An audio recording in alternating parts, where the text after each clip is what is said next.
Okay, so volume of our sine is pi squared times, so the pyramid is length times with times height divided by 3. Forget all that, simpler.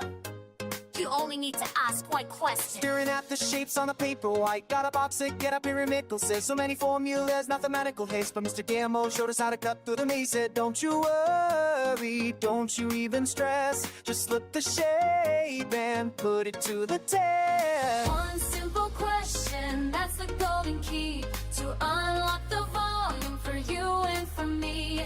Look real close now, what do you see? Get ready to shout it out.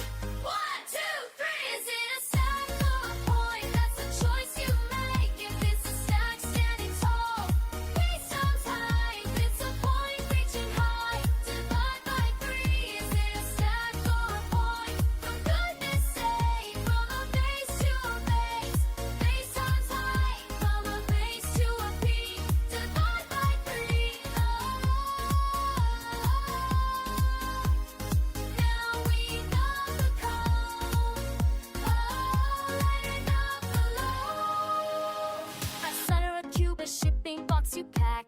They all belong together in the family of the stack.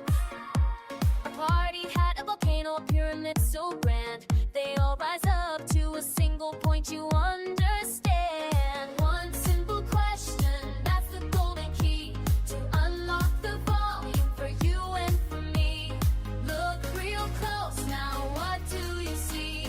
Everybody sing it out. 1, 2, 3. Is it a stack or a point? That's the choice you make. If it's a stack standing tall, base times high. If it's a point reaching high, divide by 3.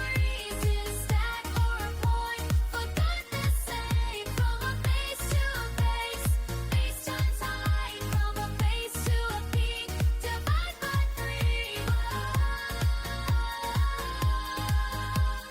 Now we got it fun.